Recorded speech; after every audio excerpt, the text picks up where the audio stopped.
Yo, what's up, everyone, and welcome back to Boxmining. Today we got quite a fun episode. It relates to wallets, it relates to institutional investors, so make sure you guys stay till the end. And I think it's kind of funny because, like, initially when I started my cryptocurrency YouTube channel, I thought, am I gonna run out of cool, interesting stuff to say, especially if I talk about crypto on a daily basis?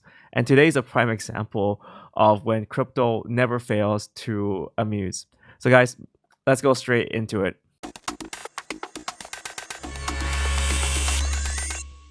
This story would be hilarious if it wasn't for the fact that this vulnerability was so critical. So Coinomi Wallet, there's this article that appeared to say that this guy, Warif77, lost 60 to 70k of his life savings on Coinomi Wallet.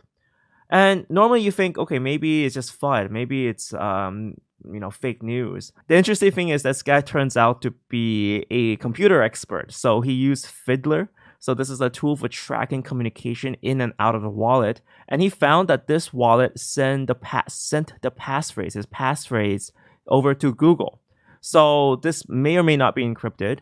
But what happens is that this passphrase has complete control of his cryptocurrency. That includes, of course, withdrawing everything from his wallet. So that doesn't sound right at all. The fact is that this wallet seemed to have some sort of bug or flaw.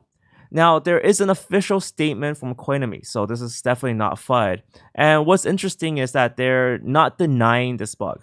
The fact that it seems to be the case that the passphrase was sent to Google via a HTTPS transmission. So it's kind of secure, but why was it sent over to Google in the first place? And it turns out that they had a bad configuration with one of the wallet plugins, and they sent over this passphrase for a Google spell check.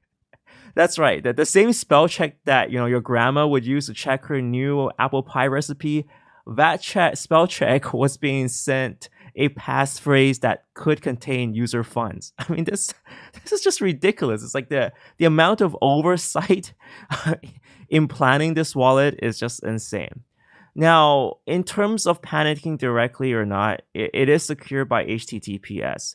So technically, only Google can read that passphrase. Well, Google spell check can read the spell phrase, and we don't really know how secure those spell check servers are. I guess the redeeming fact is that this will only happen if you make a request to restore that phrase. So it doesn't happen all the time.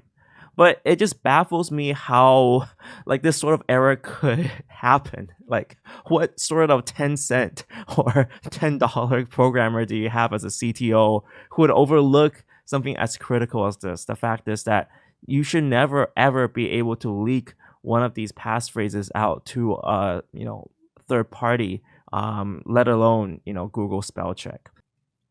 And wallet manufacturers and makers need to make sure that funds are protected from the get-go.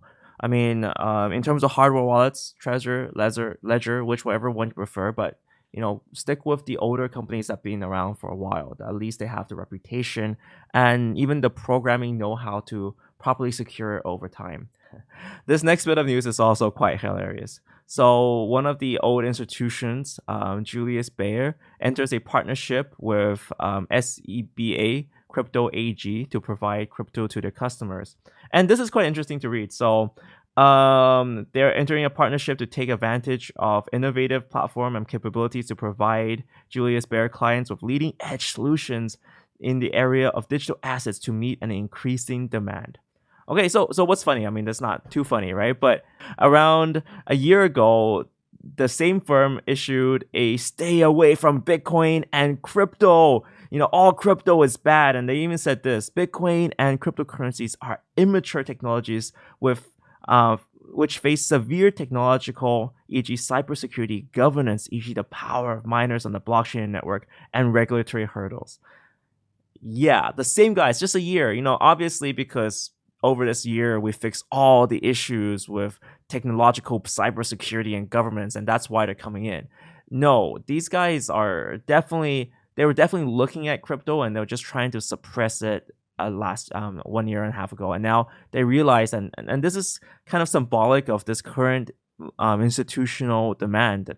It does exist, and that's why these guys are scrambling to get on the crypto boat. And this pent up institutional demand, it's not going to be immediate, it's not going to be hype, but what we do know is that it's that this notion that crypto and blockchain can replace a centralized, overly controlled, poorly regulated banking sector. That notion used to be a joke, but now it's slowly setting into the minds of a lot of people in finance. And well, we're slowly gonna see them rise up to realize, well, yeah, well, why do we need the banks now? Why do we can do trustless value transactions ourselves? And in fact, we can write smart contracts to replace that middleman. In terms of other interesting times, we got a $66 million building being tokenized. So this is in part about these security tokens or tokenized securities.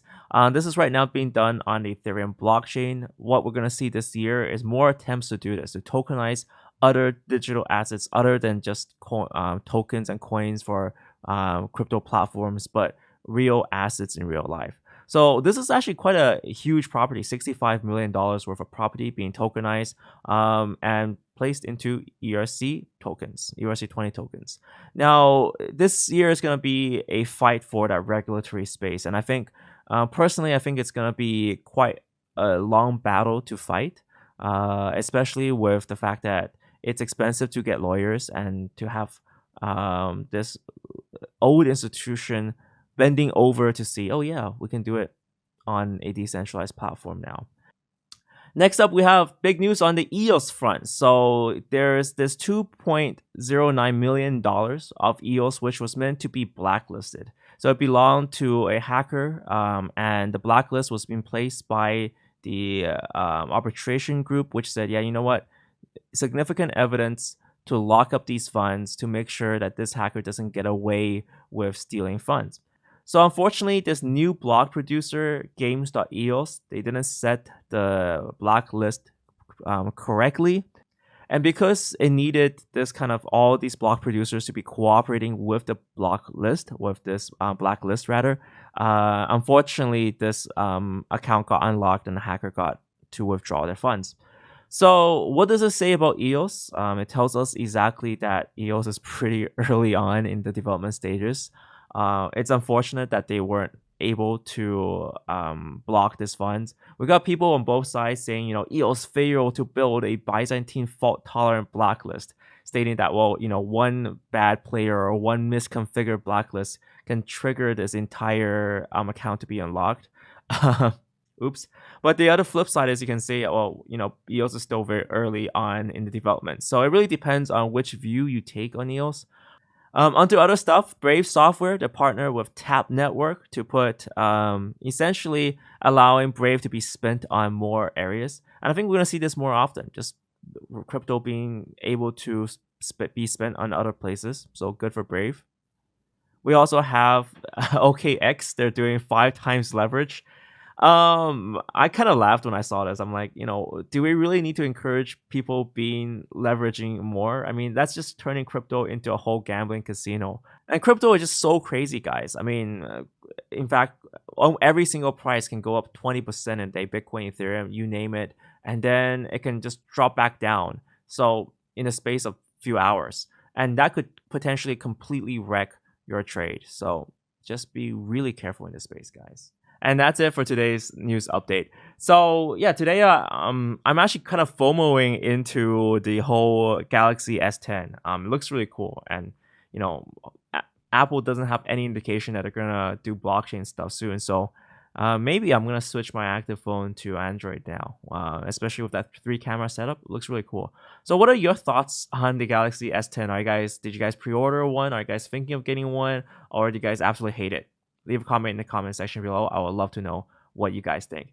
And guys, if you guys like news updates like this, remember to click up the like button to support this channel, click subscribe, and also the notification bell button really matters now on YouTube. And guys, thank you guys so much for your support, guys. It's been a crazy last 2 weeks.